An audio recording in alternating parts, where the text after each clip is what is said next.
Let me know when. Okay. Take a look here. Folks are starting to join us. Good afternoon, everyone. We're going to give everyone a couple minutes to join us here, and then we'll kick things off. While we wait for folks to join, please go ahead and use the chat function to tell us a little bit about yourself, tell us about your organization, where you're located. And like I said, we'll get started in just a couple minutes.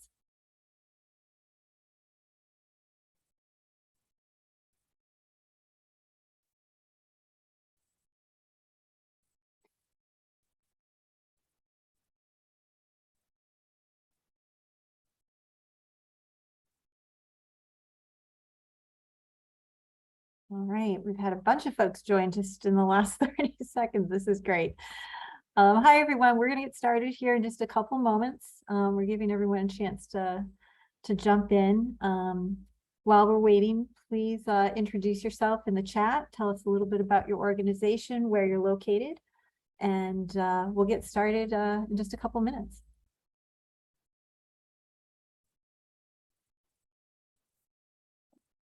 It looks like we've got folks from all over the US here, which is great. I saw someone from Springfield, Mass. I'm in Boston, so shout out to Springfield. Glad you could join us.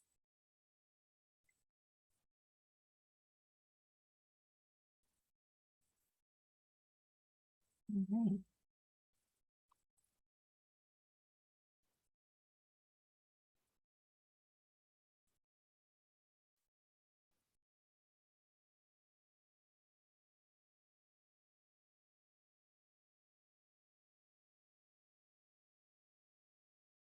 All right, terrific.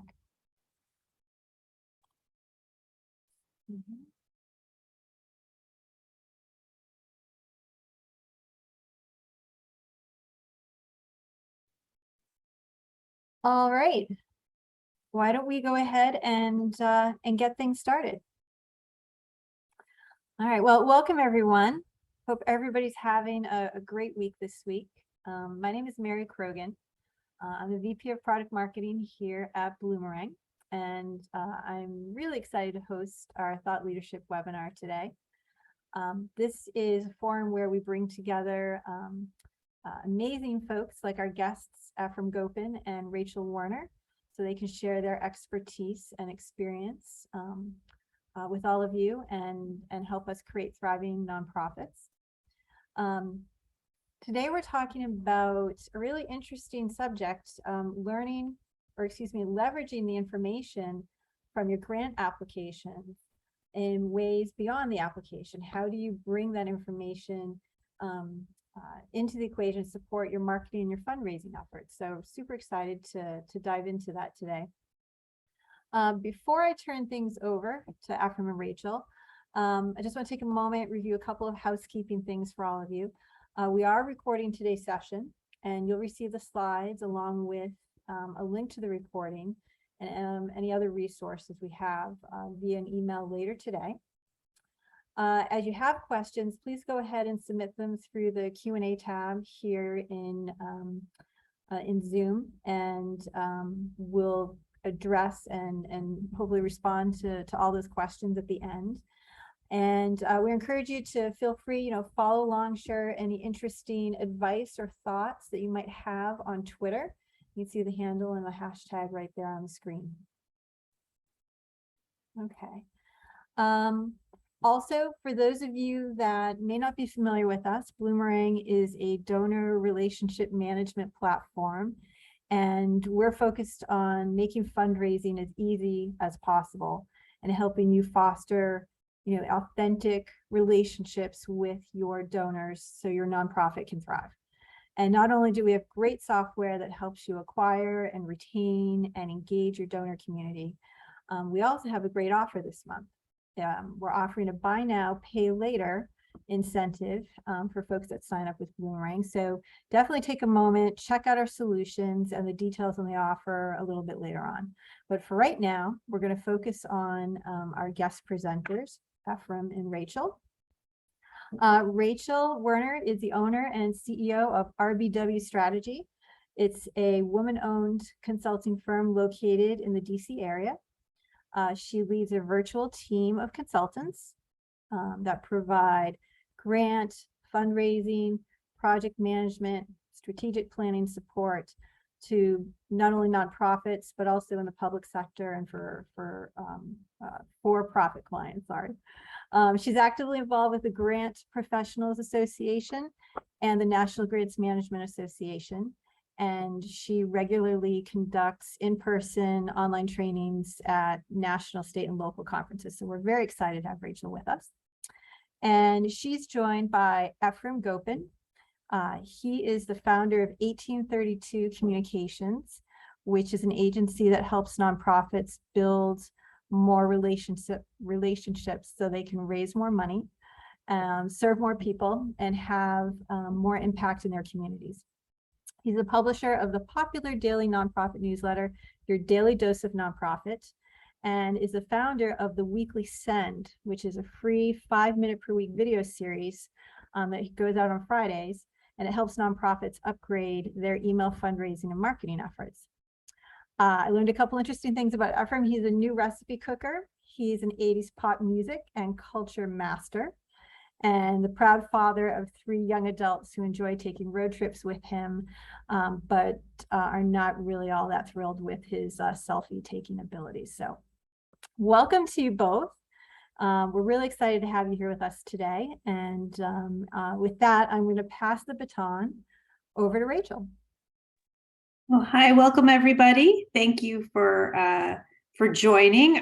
Just give me a second. I'm just going to start my screen share so you can see the presentation. Okay. Good. Okay, great, thanks. So I wanted to just, before we start digging in the presentation, I did want to mention how we came up with this topic. So actually, Ephraim and I actually were speaking about this. How do our worlds connect? Because we know we work with nonprofits. We know we're focused on fundraising, and he focuses a little bit more on the digital marketing kind of support services. So we kind of were talking about how do we kind of think about grants and marketing together. So that was sort of the genesis of this presentation. And you'll see that there's a lot of ways, and we've also talked about ways before about how to connect fundraising and marketing. And so I think this is just our way of showing how grants specifically can kind of interact with some of the other efforts that you're taking from a communications and marketing standpoint. So I'm not going to go too much into my background because it was already shared, but my firm is RBW Strategy. As Mary shared, I'm based in the DC area. We work with nonprofits across the country, big and small. And so we really get to see a lot of what's happening and just really have a pulse on all different things related to grants. And grants is sort of our anchor service that we provide pre and post award. So what we really want to do today, and I just want to start off by saying I'm kind of evangelical about grants. I think grants are a great tool for nonprofits. I think that they can be a wonderful resource. And I also know that they have their challenges. So we're just going to kind of go through that a little bit more when we talk through this, go through the different areas in the presentation. So first is really just an overview of the grants process and the importance of finding the right funders in order to cultivate relationships. And then sort of seeing what you should have in place from an internal standpoint that can really help support your marketing and fundraising efforts. And then this is my favorite section, is actually being sort of the treasure hunt and looking at your grant applications and how can you use that for different fundraising and marketing supports and other operational areas across the organization. So let's talk first about the grants life cycle and funding opportunities. So first, and please add this to the chat because I'd really be interested to see. So for all of our grant seekers there, which type of funder? And there's so many types of funders out there. You've got, and I've kind of organized them into these 3 clusters. Corporate, private, government has awarded you the most grants for your organization. Where are you most successful? Are you most successful with government grants? Are you most successful with corporate, private? Maybe you're successful with all 3, which is great. And that's something that we should all strive to. So I'm just going to kind of take a look here. Private, it looks like private's coming up as top. Oh, I see a government.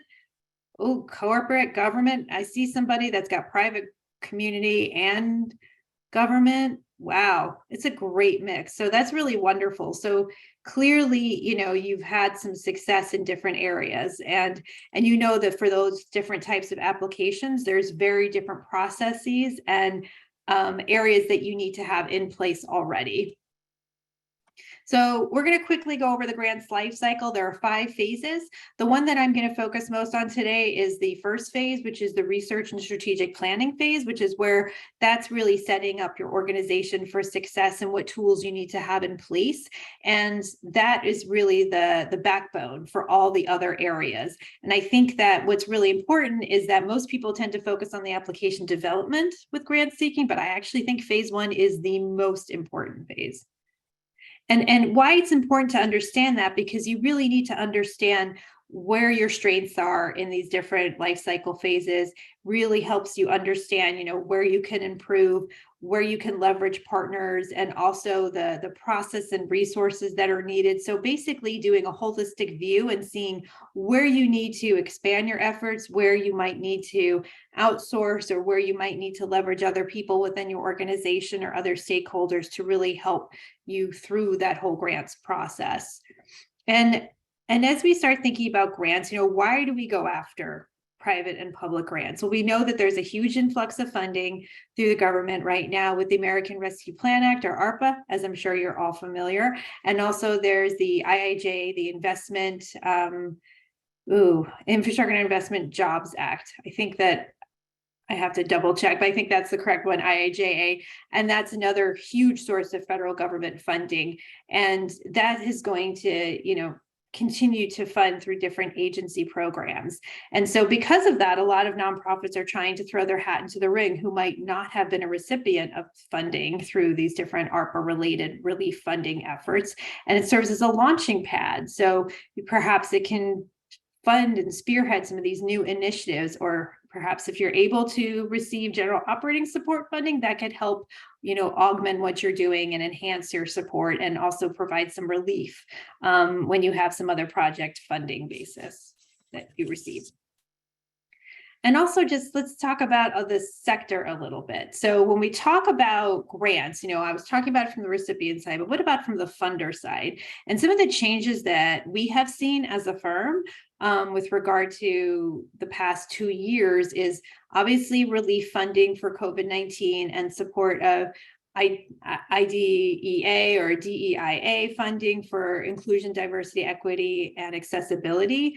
And so there have been different trends and different focus areas based on events over the past couple of years that have made funders sort of shift their focus. Some have gone back to their traditional ways of funding, others have not. And also some have been more general in the information they request. Some are still asking for that level of specificity in applications. And of course, because of what I said before, there's an increase in competitiveness. And I think that this has helped funders maybe see a little bit more about what recipients are dealing with. Some have incorporated that into their longer term approach. Some are probably going to need to move, push that needle a little bit forward. And so what does that mean for you? Because of the increased grants competition, it just means that you need to really help to stand out a little bit more, and to think about, what you're going to focus on, prioritizing and leveraging those partnerships, resources, and just how you're going to maintain that moving forward. So there's a number of different sort of project management, operational, and programmatic considerations that go into this. And those are important, especially when we start thinking about the next part of our conversation, which is strategic thinking about grants. So this is what's the internal work that needs to happen for you to get to the point where you can actually start leveraging your grants in different areas. So the main areas like the strategy and concept planning. So mapping out your greatest priorities through a needs assessment, and also the tools that can help you analyze your organization a little bit more to get a little bit deeper. Prospect research, and of course, developing the case statement, which is your why. So one of my favorite tools is the logic model. The logic model really helps encapsulate all of the things that you do from an inputs perspective, what resources you have in place. And this is where the needs assessment comes in handy, because It allows you to determine what you have in place and what you need, the activities that you undertake, and then mapping it out to sort of your evaluation component. What do you want to achieve and what's your impact going to be? And how are you going to share that? Because we know impact is a huge buzzword when we're talking about sharing marketing communications tools for funders. And so that's just something to consider. And this is a wonderful tool. I use this one all the time. And this is through the Kellogg Foundation. It's an oldie but goodie because it's from 2004, but it's very much relevant now.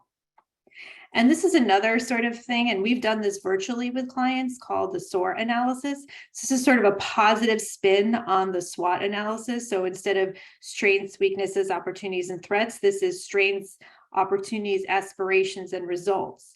And this is a great way to kind of communicate, what is it that you want to do as an organization? What are our strengths? And I love this part of that, the aspirations. What do we care deeply about? We've talked a lot about in the conversation in the nonprofit sector has been about values, and even the corporate sector. What do you stand for? What do you care about? And so I think that those kind of value focused statements are really important to kind of pushing this forward and really thinking about the work that you're doing and the impact that you want to have and the people that you serve and the causes that you care about, because that's really what it's about, not the numbers, but about the changes that you want to make.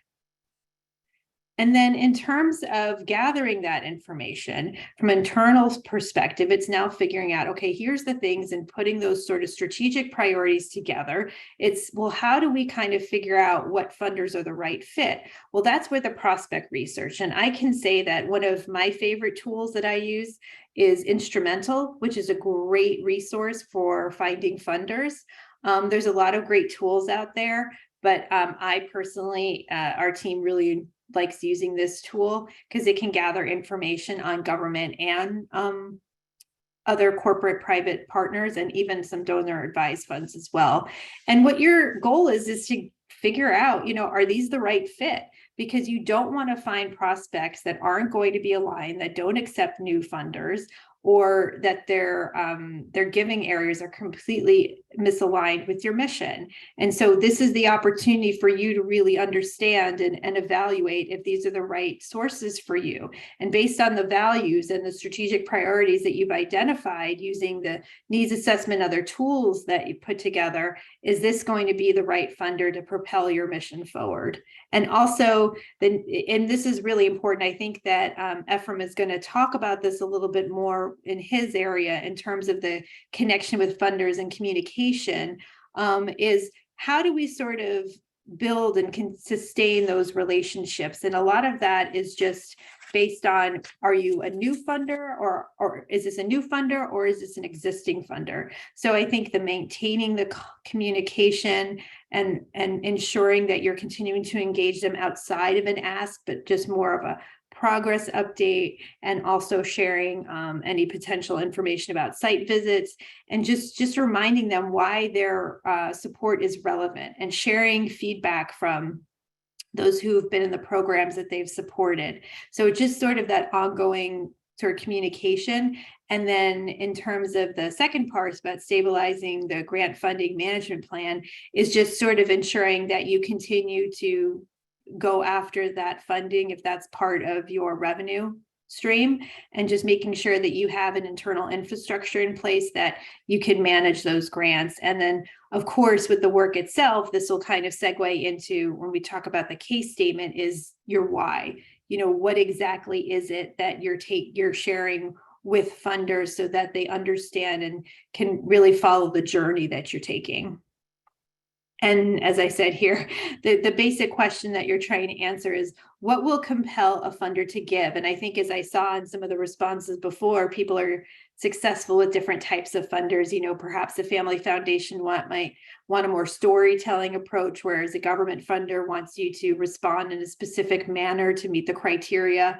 So it's going to be a little bit less of a storytelling, but doesn't mean that the writing shouldn't be clear and share and articulate what it is you're trying to accomplish. So it's really just about how the funds will support your vision, and whatever that vision is has to be clear, and it has to be supported with information and with stories, with data, and all of that work that you're trying to do to showcase that you will be a good steward of their funds. So then, and I know I'm sorry, I'm trying to go through this quickly because I want to leave time for Efren to talk, but you're going to, have this available to you. But, this is my favorite section, as I mentioned before, because I think grants are a treasure trove of information. And so how can you take this information in the grants and use it for other purposes? Well, I'm going to show you some examples. And these examples are an annual report or impact report, board report, other marketing materials, and other fundraising materials. And I think that the first is the annual report or impact report. I think people are sort of moving towards that impact report model where there's more infographics, a little bit more statistics. It's less narrative and text heavy, and also in a digital form, because in person is a little bit touch and go these days. So it's just making sure that something is accessible that you can look at on a phone, and making sure that that can pop. And I think it has become almost more of a marketing piece at this point, because it's really sort of become part of the toolkit and collateral that's shared with different funders. And what information is that you can use in grants? It's this research, the statistics, the information about the programs, all the write-ups that you do, the success stories, the accomplishments and the wins that you have, and also all that great evaluation information, which is sort of related to some of the stats and budget related information and financials, because grant professionals have to collect this information all the time, and we're often asked for using this information in other sources, and also asked to communicate with the marketing folks to make sure that the information that we're presenting is what's presented in some of the other marketing materials. And here's just some examples of different annual reports or impact reports, because they really share a little bit more. They're more visual, they're a little bit more compelling than some of the traditional annual reports that were maybe 40 pages. These are a little bit tighter, and they look almost like fact sheets. And so again, here's another example where it's just kind of giving you some relevant stats and outcomes information, some things that really pop to kind of showcase the key highlights for these organizations. And so the next thing is a board report. So board report, or you can also refer to it as a dashboard, just provides a snapshot of what's happening with regard to fundraising activities. So even though this is a more internal document, not necessarily a fundraising document, you can use grants information about, and this is related to more of the tracking. So how are you tracking items in your grants calendar or in your system if you're using Bloomerang? Or another database, how are you kind of integrating that and using the core language and proposals for using that to outreach, and using that for board members or other staff who might be communicating with funders, and also using relevant outcomes or impact data that could share a little bit more about the grants themselves if that's something that board members are interested in.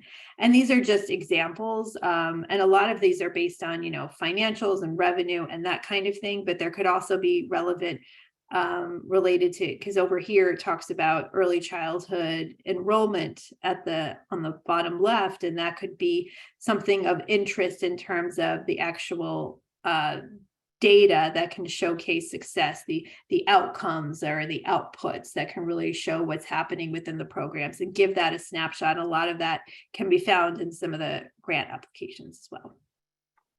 So the fact sheet. So the fact sheet is sort of a condensed version of an impact report.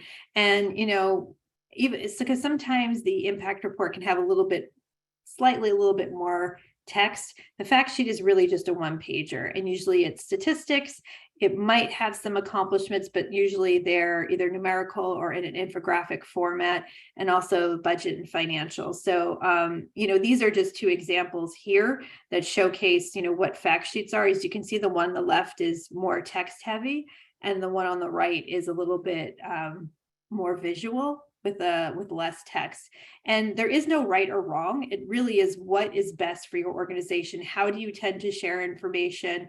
What is it that you do that you think your donors would be compelled to learn about? So it's really just understanding your donors, understanding the audience, and really getting a sense of, what makes the most sense for you as an organization and what you do. Because if you are perhaps a think tank, something that's more narrative might be more relevant for you. And so it just depends. And I think that, again, there is no right or wrong. It just has to align with what you do for existing marketing and fundraising materials. And then we have an annual appeal. So annual appeal, is just usually that happens closer to the holidays for most organizations. And it's really just sort of that the email or letters that are sent out to supporters to continue their support or to start new funders for the organization. And it's really just a way to enhance your individual donor cultivation effort and build that case for support. And so in terms of the information that's used, there is a lot of needs-based data and a call to action, because usually that is what drives the focus on leveraging that to increase individual donors and support for the organization. And there's information about programs, and also could be sort of strategic visioning, because if this is a letter written by your board chair or your CEO or executive director, it's going to be a little bit more focused on what the journey is that they're taking on. So again, these are two different styles. The one on the right is a little bit more narrative heavy, and the one on the left is a little bit more visual. So a little bit more about the call to action. So both obviously request the donation support in the body of the in the letter, but of course their styles vary. So that's just sort of in a nutshell how we can use this information for different types of fundraising and marketing collateral. And I think Ephraim is going to kind of piggyback on that from the marketing standpoint, but just to sort of give you the final steps to become grant ready. It's focusing on your strategic priorities from a grants perspective, or I should say from an organizational perspective for use of grants, and then mapping out those targets to see, what you want to achieve related to the different fundraising campaigns, doing the research and finding out the best fits for your organization so you can focus your efforts, and then making sure that you have the correct information on hand, and then tracking and maintaining. And with that, I think that I've covered it. So I'm going to hand it off to you, Ephraim. Thank you very much, Rachel. 1 second, I'm going to share my screen.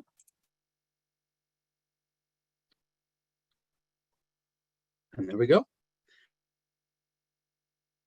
Thanks, Rachel. Thanks, of course, to Bloomerang, to Sarah behind the scenes, and to Mary, who introduced us at the beginning. My name's Ephraim Gopin. I've been in the nonprofit sector for a little over 2 decades. I'm the founder of 1832 Communications. And there are 2 things today which are relevant to what I'm going to be presenting now. One is that I work with organizations to make sure their fundraising and marketing are working in tandem. And I'm going to show you now how those 2 have to work in tandem when it comes to grant applications. And the second thing is that I used to be a grant writer in another lifetime. Plus, I was the director of communications for Global Family Foundation. So I have a bit of an idea how things work in the foundation world. And what I'm going to share with you now is a little bit behind the scenes of what happens after you've given your application. Now, Rachel did a good job of covering getting ready, getting your grants ready, and now you've submitted an application, but what happens now? So in general, let's talk about what is a partnership, because a grant isn't a bank transfer. It's not them transferring money over to you. If I take the example of a charitable foundation, they're a partnership that's looking to align values with your organization. They want to make sure that everything is aligned so that you can work together, so that you can help solve a problem in the community and you can further your missions together, which means it takes 2 to tango. Again, it's not just you send in an application and then you get the money.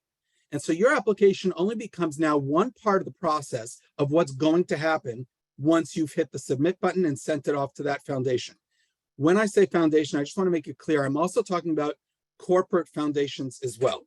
So there's corporate and private, or family or charitable foundations. And a bit later, I'm going to show you a little bit of a difference between the 2. You might have seen this on your grant applications. They're asking for your website address. They're asking suddenly for your social media handles. They're asking you to list your board members. They're asking you to list your executive staff members. And the reason why they're asking, because once you submit your application, they're not just reading your application. They're actually taking a look as to who your organization really is. And they're going to use all kinds of resources, including the internet, which helps to peel back the curtain from the application that you submitted, and they're going to look on your website, and they may look at your social media presence. They may look at your emails and your e-newsletters. They're going to look at your media hits, and they're going to do a Google search on you. So let's break down each one of those so you know what the foundation is looking at. Let's start with website. They're going to go to your website and they're going to look and see your mission and your goals. And what they're looking for is what's written in the application doesn't match what's on your website. Because if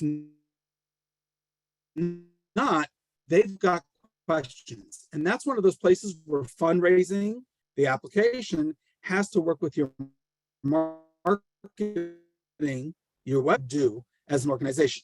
The foundation or your partner, your potential partner, they're going to be looking at your impact and any data that's on your website that proves that you're solving a problem in the community. They're going to look for stories to see who you're helping, who are the beneficiaries, what's the problem you're solving. And they're going to be looking at your partners, your current partners. Do you recognize them on your website? Do you have a place where you showcase them so they can see who they are? Which leads me to just two quick questions, and I'd appreciate if you could answer them in the chat. We'll start with the first question, which is, does your organization have a gift acceptance policy? Just a yes, no, or not sure. I'd love to see your answers. Does your organization have a gift acceptance policy? I see some yeses, some nos, some not sures. All right, we've got a mix. Okay, prob not. What kind of gift? We'll take a foundation donation. I doubt it. We've got some yeses, more nos. Okay, so we've got a mix here with us today, which is fine. So now, as I see the answers keep rolling in, I want to ask you part two of that question. Would your organization accept a gift, let's say from Jeffrey Epstein, Harvey Weinstein, the Purdue family? Yes, no, or not sure? I'd love to see your answers in the chat to that specific question. We got no, we got a yes, probably no, no, absolutely not with exclamation points. A lot of no's, mostly no's. I'll define gift as a financial donation. So I see here for part two of this question, it's mostly no's from the audience. Some yeses, some depends. And honestly, I'm not sure, and that's fine. It is certainly has been a hot topic in the sector for the last couple of years. And so the reason I'm brought up those two questions specifically is for the last bullet point on this slide. They're going to look and see who your current funders and who your current partners are. And then that corporate partner or that foundation partner is going to ask themselves, do we want to be aligned with those current partners? And if they see that certain people are donors or partners of yours, that can make them hesitate, or that can make them say, oh yes, we definitely want to be partners with this organization. If they're looking at your, let's say, social media, they're going to do a general scan to see where you are. They're going to want to see your audience engagement and your partner recognition. I'll show you an example of that in a bit. Why are they looking at that? Because it could be that in the application itself, they asked, how are you going to get the word out? And of course you answered, we'll put it all over social media. But if your presence in social media isn't great, if you have no audience, if you're not recognizing your partners, they're going to think twice about, can you do that? So you put your best foot forward in the application, but now they're really checking to see, is that the truth or not? Email, whether you know it or not, potential corporate or foundation partners, some of their employees, staff, whoever it is, might already be subscribers of your email. They may already have been looking at you before you even applied. If they aren't, they may sign up. They want to see how you do storytelling and how you recognize partners. I know that many family and private foundations don't want recognition. There are some who do. I can tell you that the foundation I worked for definitely wanted it. And in fact, in their acceptance letter to grantees, I drew up an entire page of instructions of how to recognize the foundation who was giving them this gift. Corporate partners definitely want that recognition. So it's something that you should be aware of on all your platforms. And they're going to be looking also at email. Email is a great communication tool, one-to-one with your subscribers. And they want to see, are you getting the word out? How are you telling them about your partnerships with foundations, charitable foundations, or corporate partners? They're going to look in the media for the very simple reason why reputation. They want to see the good, the bad, and the ugly. And if there's ugly, they're probably going to run the other way. What stories are out there about you? Do you recognize your partners when you have media hits? This could be in newspapers, it could be radio, it could be TV, it could be online, it doesn't matter. Are your partners quoted? They're going to look for that as well. And they're going to look in which media are you being placed. They're looking there because the potential partner is not just a funder. They have a reputation to uphold themselves. So they want to make sure they're not stepping into something that's going to cause them problems down the road. And finally, where they're looking, they're going to Google. Again, you put your best foot forward in your application, but Google remembers all. And they're going to Google you and they're going to see what's out there about your organization. And then I remind you that they're asking about staff and board because they want to know who's on your staff and board. And they're going to do a cursory check of those people as well. Maybe there's somebody on your board, a Harvey Weinstein type or something, that something happened locally, whatever it is, who sits on your board. That could be a negative. On the other hand, the opposite of that is it could be a very big positive. If you have a well-known person or community member who's on your board or a member of your staff, that means that that person is giving their time and efforts to an organization that they have vetted, which looks good for you when the application is being reviewed. So the application is being reviewed. And what does that mean? For your organization, 2 questions. Are fundraising and marketing working in tandem? On the fundraising side is what you said in the application, what you can actually do from a marketing perspective as you partner up if you get this grant. Can you deliver on what you promised? You said, we're going to get the word out. We're going to do this. We're going to do that. They're already looking to see now before they give you the grant, can they or can't they? And the potential foundation or corporate sponsor, your partner, is looking at 2 questions. Is this an organization we want to work with? And is this an organization we can work with in terms of value alignment and solving a problem in the community and furthering our mission? All those questions, all those things are being looked at once you've submitted before the grant before you get a yes or no to your application. Now we're going to talk, you got a yes, it's raining money. Everybody in the office is whooping it up. Woo, we got money. Fantastic. Now what? It's not just a check. This graphic is from Beth Locke, the fundraiser coach.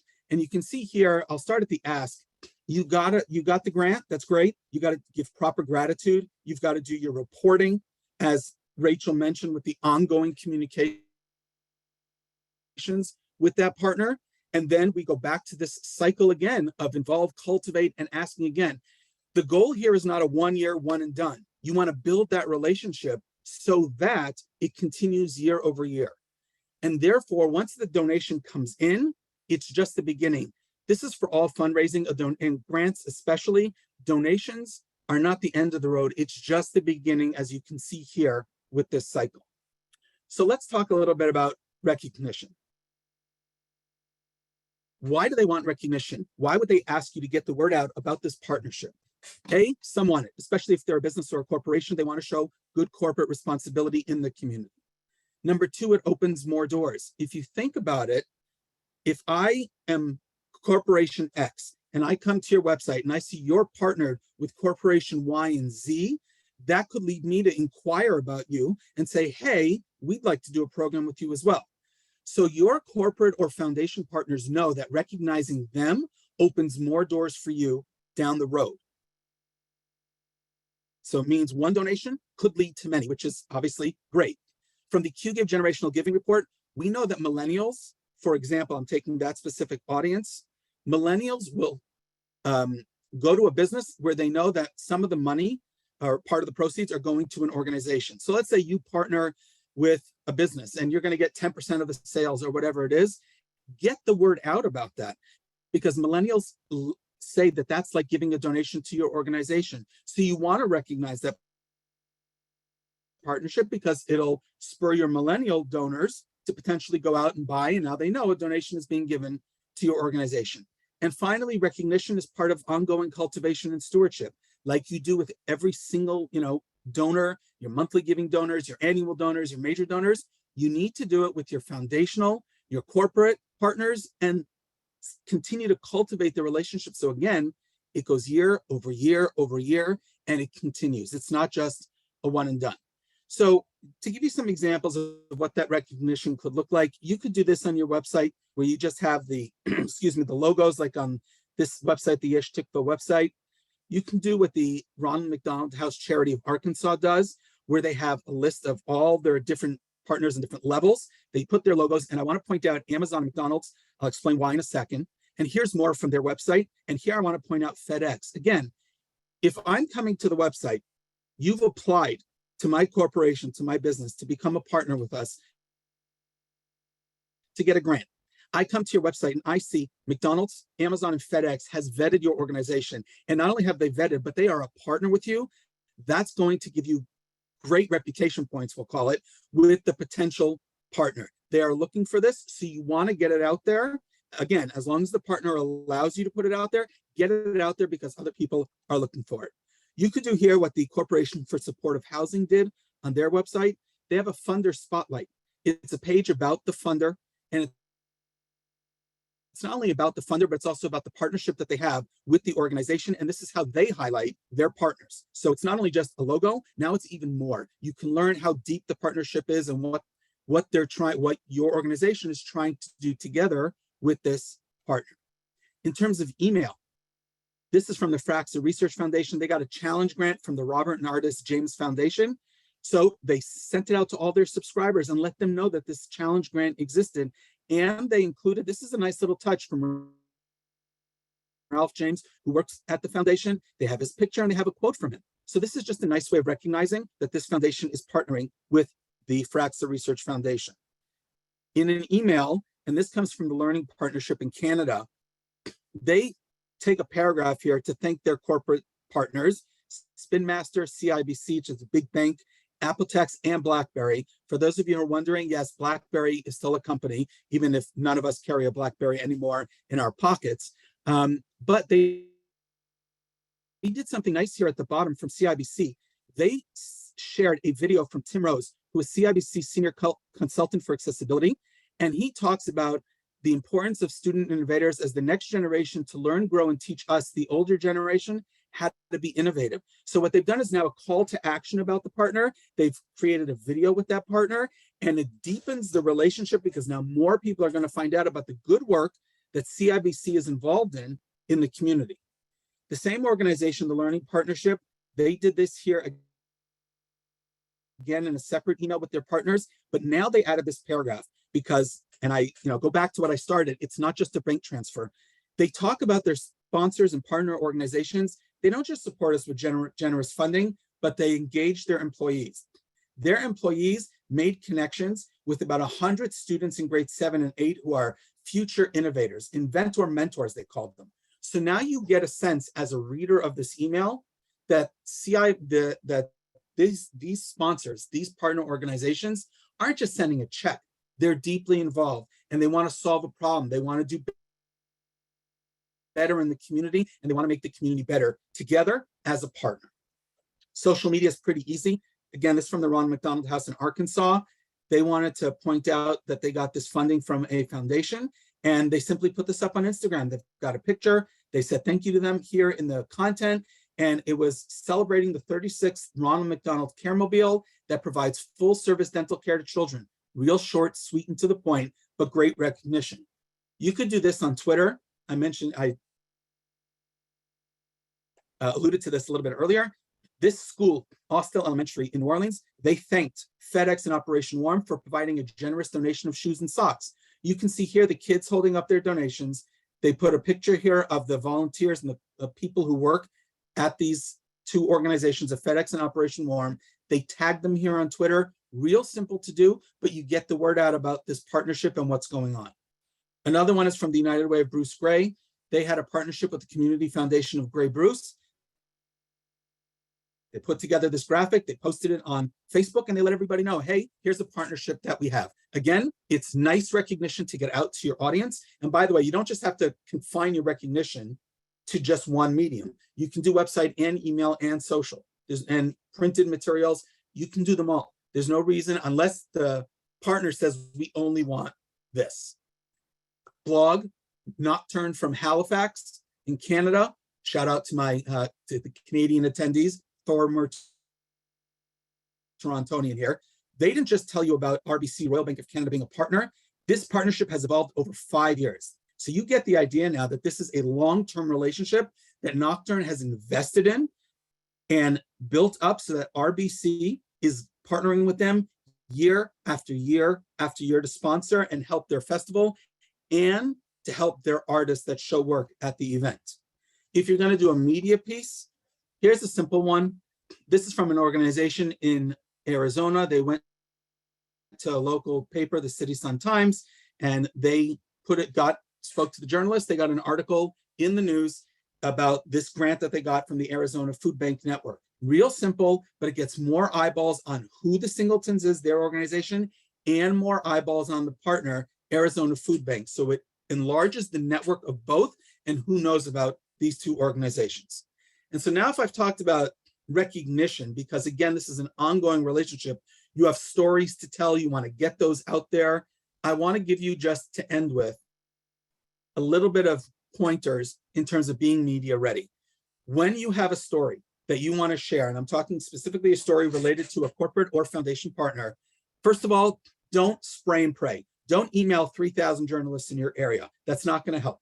What you want to do is do quick research and find out who in the newspaper, online, TV, radio covers your area. Could be homelessness, could be religion, could be kids with cancer, could be education, whatever it is. Find the right journalist, make a pitch to them. Your pitch, one paragraph is fine, as long as you tell them the details and here's what we've got. On the flip side, journalists, some of them are writing 5 to 7 stories a day. They need new stories, they need new faces, they need new quotes. So they're happy to get your email as long as it's on their beat and something that they want to cover, which means that in advance, you want to have everything ready for that journalist. Number one, get permission from your partner to feature them in whatever forum it's going to be on.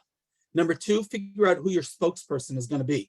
If it's going in the newspaper or online and the journalist just needs a quote, have that quote ready, have the name of the person who said it and their job description, so you can send that to the journalist, 2 seconds, email to them, and done.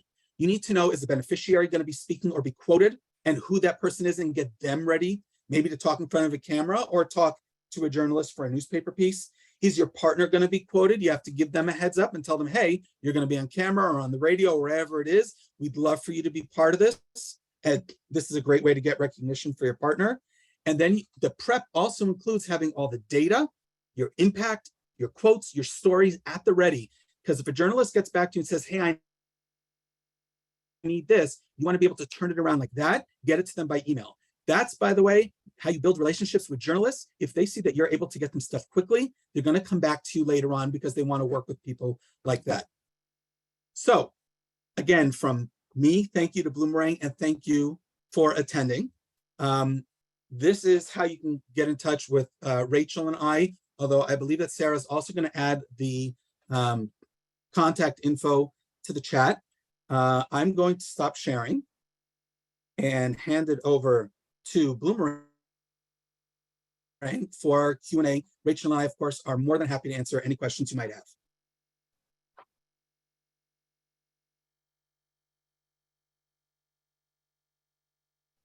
Sorry, I'm still on mute. I apologize. All right, so let's take a look and see where we are with questions here. I want to thank you both. That was really interesting. I learned a lot from both your presentations today. So thank you both. And thank you to everyone who's participating. We've got a great group engaged with us here today. All right, so this question's for Ephraim. Ephraim, what do you think UPS might think if they see FedEx as one of our sponsors? Would they back off or join in? Wonder about growth names. Go ahead. No, I just wanted to know, what was the first name of the person who asked that question? Sorry. This is Anne. Hi, Anne. Thanks for the question. Appreciate it. That's an excellent question. It could work both ways.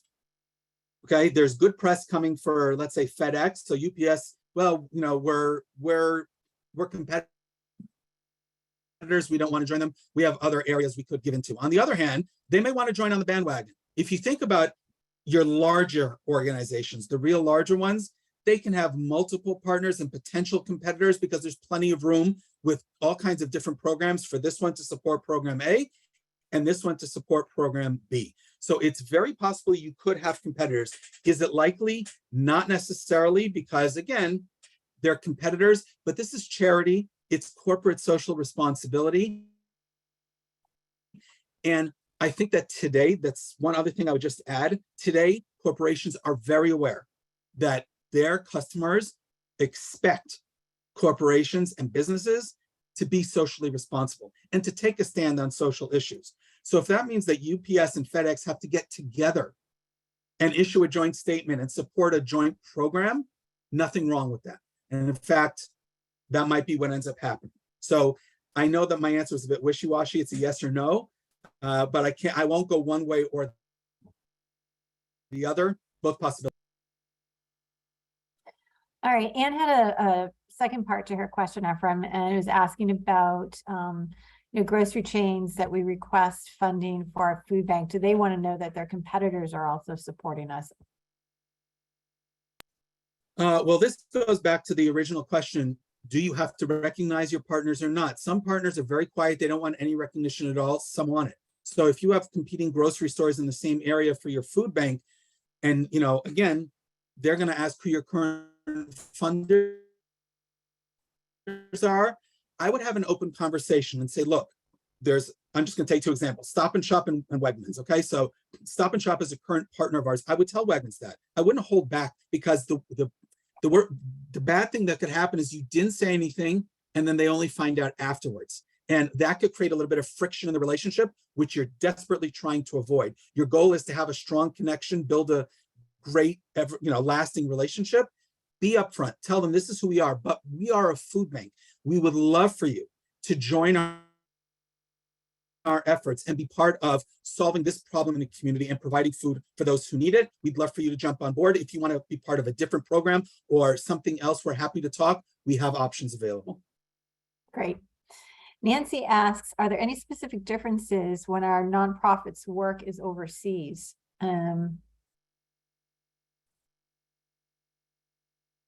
Is that for me or for Rachel? It's unclear.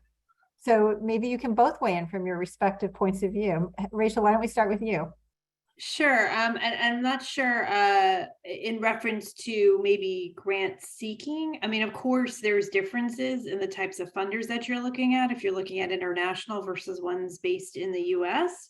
So I think that, the process is still the same, but I think that the ways in which you would engage them would be a bit different, especially if you're looking at someone with international reach. They tend to be the larger funders, and so they would be interested in different issue areas, and so that requires more of a long-term view in terms of the cultivation and developing that relationship, and also making sure you have a very firm case of support that could be used. Sometimes there even needs to be some kind of a concept paper kind of situation with some of those larger funders. So I would say that there is, but I would say the same for larger funders here in the US. Like, for example, Robert Wood Johnson Foundation comes to mind, that you would definitely want to make sure that that you have everything in place.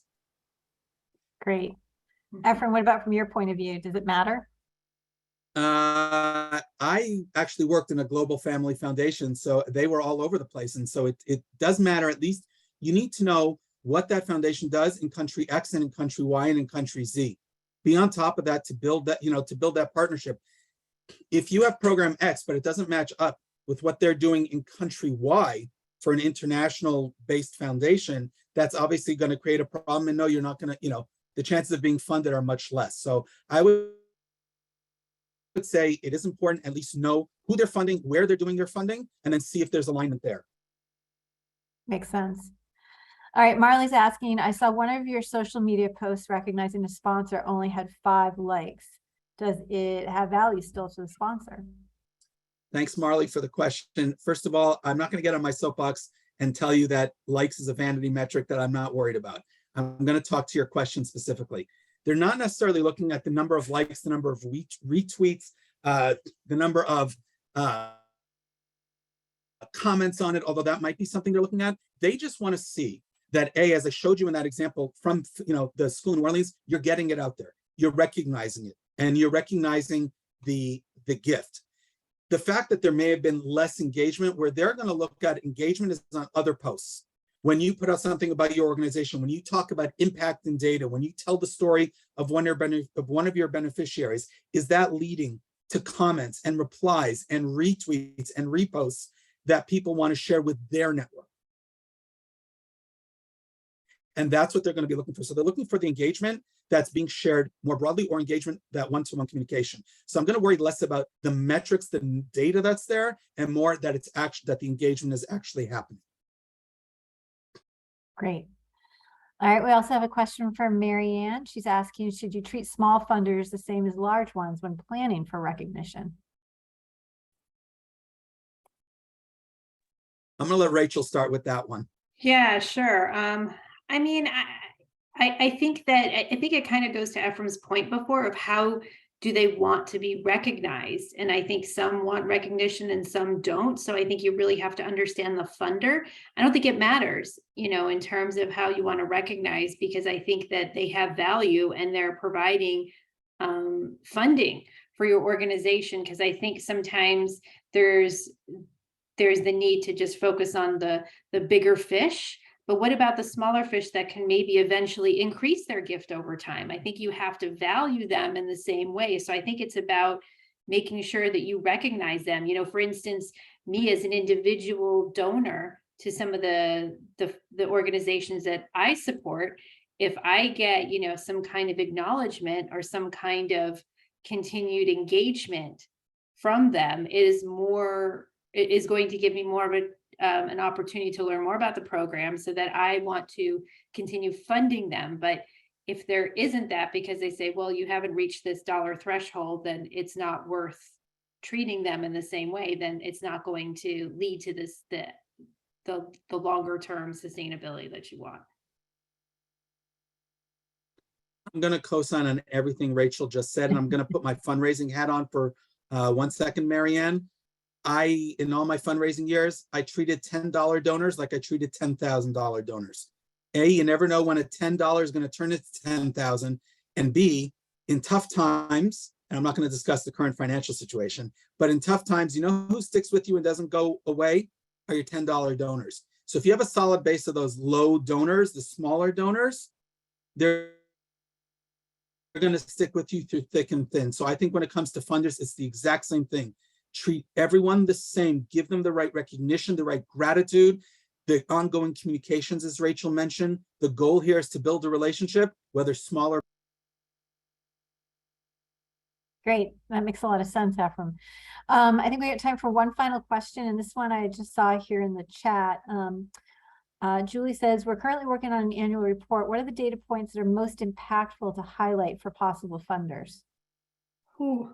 Okay, that'll take a long time. I'll try to keep it brief there, because there's a lot of things. I would say, you kind of like when you write an application, you want to make sure your budget tells the story of what your narrative is, and vice versa. So I would say that you want to speak to the main focus areas of what you're trying to share in your annual impact report. So what is it that you're trying to convey? Are there certain programs that you want to highlight? Are there certain, I think in terms of the data points, you have to think about outputs versus outcomes. What changes are being made? How can you showcase that you're making a difference? How can you showcase that there could be potential return on investment?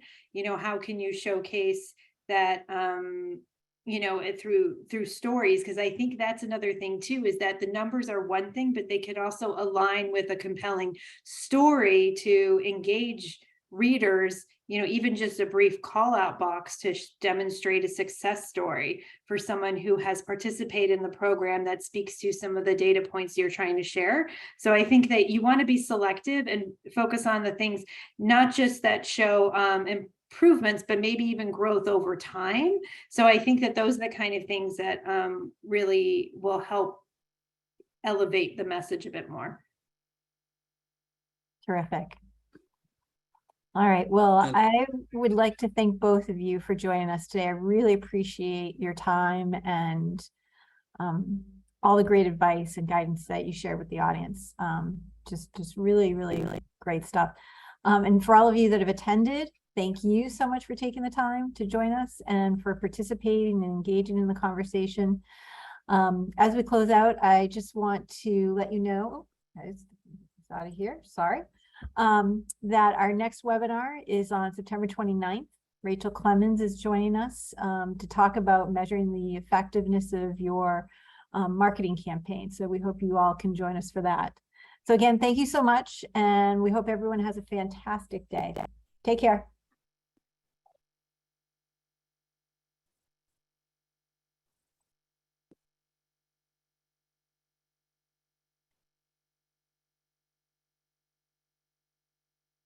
Still here?